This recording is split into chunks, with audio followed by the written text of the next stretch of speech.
So the Prophet ﷺ is being warned, when people come to you and you give them a verdict, make sure that you don't fall into their feelings. Now it's not to say that the Quran doesn't care about how you feel. The Quran actually is very concerned with the sadness of people, with the pain of people.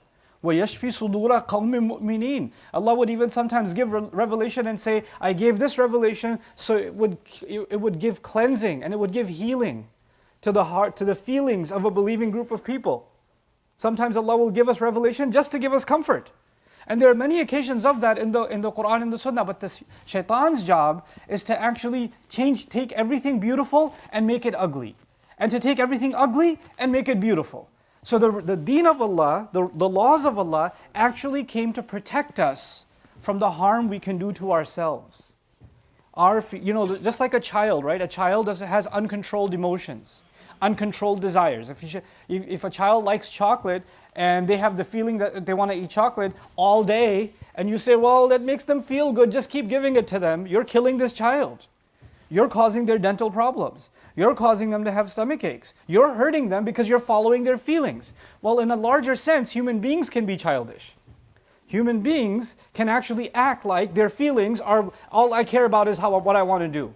Just let me be happy. Doesn't matter what the word of Allah says. And when we do that, we're actually causing harm to ourselves. So what Allah does is He teaches us that sometimes our own feelings are actually the biggest danger to ourselves.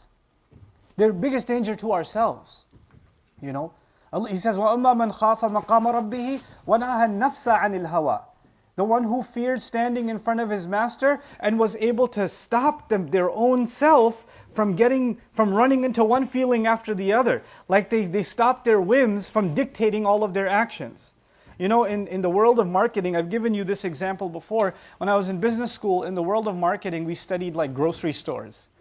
Right? And in grocery stores, the way they lay them out, to this day, I studied it in like 1875, but whatever. Even nowadays, it's the same. When you go into a grocery store, most people go to the grocery store to get some milk, some eggs, and some bread. So you would think it's logical that they should put the milk, eggs, and bread right at the entrance. So people can come, grab it, and go to the cash register. But they put the milk, bread, and eggs all the way on the farthest end, as far away from the entrance as possible. And the reason they do that is they want you to go through all of these products and your feeling will come, I should just grab that. I should just put that in here too. Put that in here too. Put that in here too. They're hoping your whims dictate your judgments. They're hoping for that, And then you'll notice that at the exit, it's the most unhealthy products that taste the sweetest are right there at the cash register. Because as you leave, just follow your taste. Put some more candy in there. Put some Tic Tacs in there, put some Twix or chocolate or whatever in there. You see that? So the idea is that human beings, by and large, we have a feeling, we just want to act on it. Allah Azza wa Jal teaches us otherwise. He teaches us to control our emotions. So He says to His Prophet, the first warning is when you give them their judgments, don't make your judgments bend to their feelings. Don't make them, the judgments that Allah has given are already taking into consideration what's best for you, based on your feelings even. He knows better about us than we know about ourselves. In one place in the Quran, Allah even says, أَتُعَلِّمُونَ اللَّهَ بِدِينِكُمْ. You're going to teach Allah your religion. You know better than Allah. Because sometimes we hear something Allah wants us to do, and our immediate response is, but what about? And there's a counter in our head. No, give me something else. That's not what I feel like. It doesn't feel like it's good for me. Our feelings are stronger than even the word of Allah. We have counters to it. So He warns him, first of all, don't fall into their whims. Then He says, وَاحْذَرْهُمْ. And then He says, be careful about them. Watch out for them. And these are the people of the book that are coming and asking the Prophet ﷺ questions about revelation, but also anybody who comes and asks him. He says, be careful of the ones who ask you, because the ones who come to the religion, sometimes they become a majority or they become a huge number of people. And then they say, you know what? We want this religion to fit in with the majority's opinion. We want everybody's more comfortable if the verdict of Islam was this way or that way. So let's just have enough people that can lobby and we can change the law of Allah just a little bit or interpret it a little bit differently so it fits in better with our community. It fits in better with our comfort zone. So But let's reinterpret all of this because we're not so comfortable with the old way of looking at things. So he says, وَاحْذَرْهُمْ. And then he teaches us in the scariest part, the warning to the Prophet ﷺ, and therefore to us when we seek answers in our religion. He says, أَنْ يَفْتِنُوكَ عَنْ بَعْضِ مَا أَنزَلَ اللَّهُ إِلَيْكَ. That they might actually put you into trial regarding some of the things Allah has revealed to you. They start testing you about some of Allah's revelation. In other words, somebody says, let me put it this way. You know, when you're shopping, for example, if you're shopping for a home, you're like, I like the neighborhood. I like the first floor. I'm not so sure about the second floor.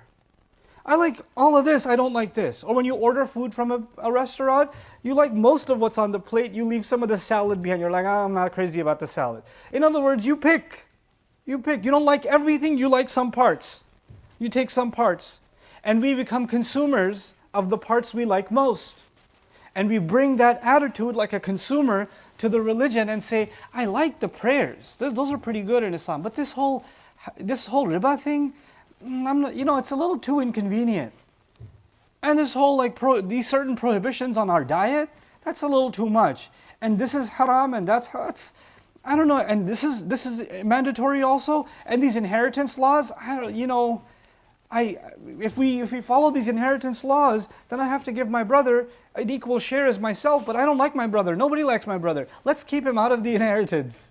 So let's not follow, we can follow other parts of the law, but there are some parts of the law we're not comfortable with, so let's leave those alone. And you know what people do? People come up with the greatest scam. They say we're going to ignore the word of Allah when it comes to money.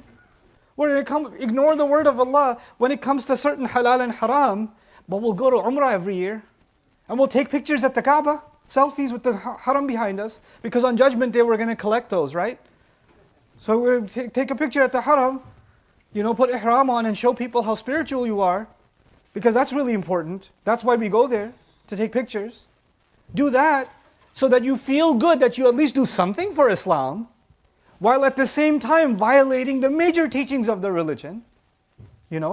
And what people do in any religion, in the psychology of religion, Allah describes this in Surah An-Nisa. He says, إِن تَجْتَنِبُوا كَبَائِرَ مَا تُنْهَوْنَ عَنْهُ نُكَفِّرْ عَنْكُمْ سَيِّئَاتِكُمْ وَنُدْخِلْكُمْ مُدْخَلًا كَرِيمًا.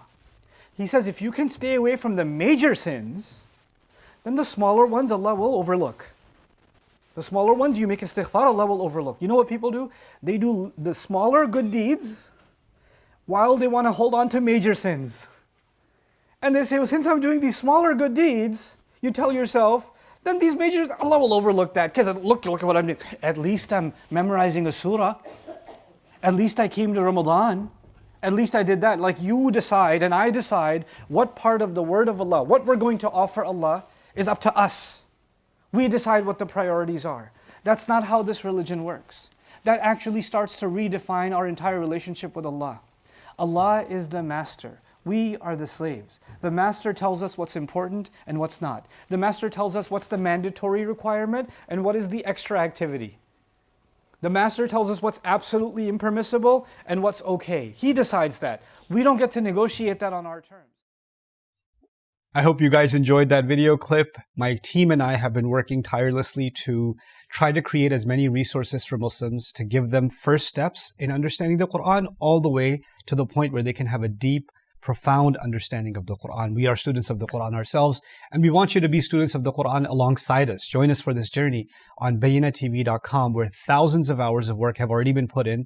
And don't be intimidated, it's step by step by step, so you can make learning the Quran a part of your lifestyle. There's lots of stuff available on YouTube, but it's all over the place. If you want an organized approach to studying the Quran beginning to end for yourself, your kids, your family, and even among peers, that would be the way to go. Sign up for bayyinatv.com.